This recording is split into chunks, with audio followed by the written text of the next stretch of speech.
Subscribe कीजिए हमारे channel नूर रज़ा को और बेल आइकन को प्रेस कीजिए जिससे आपको हमारी न्यू वीडियो की नोटिफिकेशन मिलती रहे।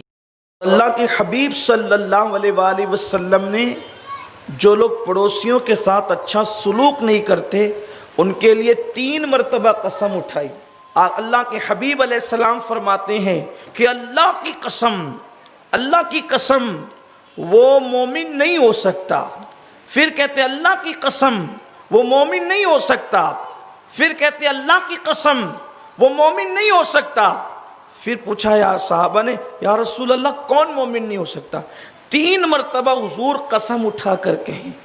अल्लाह के रसूल अलैहिस्सलाम 3 मरतबा कसम उठा करके कहे वो मोमिन नहीं हो सकता, वो मोमिन नहीं हो सकता, वो मोमिन नहीं हो सकता। साहबा ने पूछा या रसूल अल्लाह कौन मोमिन नहीं हो सकता? तो सरकार फरमाते हैं जो शख्स अपने पड़ोसियों को अपने शर से महफूज न रखे, यानी जिसके शर से उसके पड़ोसी महफूज न रहें, आका फरमाते वो मोमिन नहीं हो सकता। अब आप नमाजें पढ़ते रहिए, ताज्जुद पढ़ते रहिए, रोज़े रखते रहिए, दाढ़ी रखते रहिए, सर पे टोपियां पहनते रहिए, मस्जिदें बनाते रहिए, मदरसे बनाते रहिए, आपको जो करना है करते रहिए, लेकिन अल्लाह के हबीब तो 3 बार कसम उठाकर कह रहे हैं कि वो मोमिन नहीं हो सकता।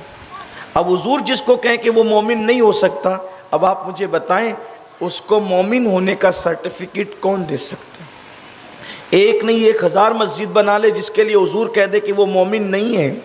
फिर दूसरे मकाम पर मेरे आका फरमाते हैं कि वो जन्नत में दाखिल नहीं हो सकता।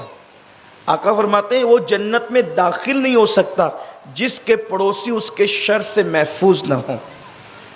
अब आप देखिए कि इससे कितनी सख्त तरीन ताकीद आई है। हम भी पड़ोसियों के साथ रहते हैं और आप भी पड़ोसियों के साथ रहते हैं। मैं समझता हूँ कि जिस नबी के कहने पर हमने नमाज को फ़र्ज़ माना, जिस नबी के कहने पर हमने रोज़ों को फ़र्ज़ माना, जिस नबी के कहने पर हमने हज को फ़र्ज़ माना, जिस नबी करीम सल्लल्लाहु अलैहि वसल्लम के कहने पर हमने ज़कात को साहिब निसाब पे फ़र्ज़ माना, जिनके कहने पर हमने सारी बात मानी, अब वो रसूल तो 3 बार कस्में उठा करके फरमा रहे हैं कि वो मोमिन नहीं हो सकता जिसके शर से उसका पड़ोसी महफूज ना हो। हमारे शर से हमारा पड़ोसी कितना महफूज है? थोड़ी देर के लिए गौर करें, आप थोड़ी देर के लिए गौर करें कि हमारे शर से हमारा पड़ोसी कितना महफूज है।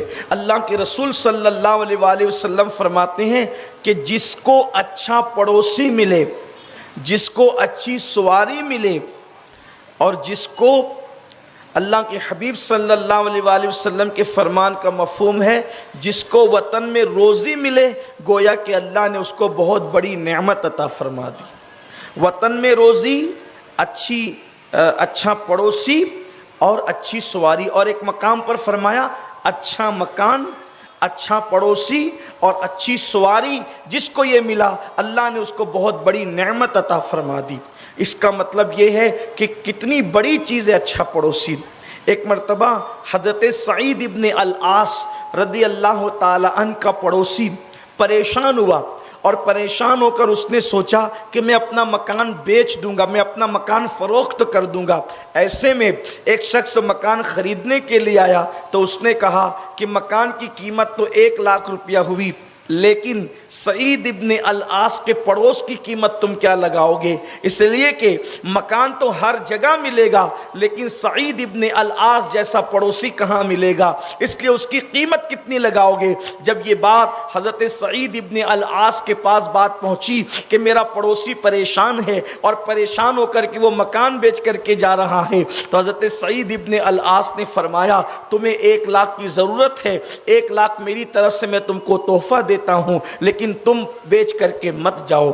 मेरे प्यारे आका सल्लल्लाहु अलैहि वसल्लम के प्यारे दीवानों, देखो अल्लाह के रसूल सल्लल्लाहु अलैहि वसल्लम ने जिन सहाबा की तरबियत की थी उन्होंने पड़ोसी का कितना ख्याल किया।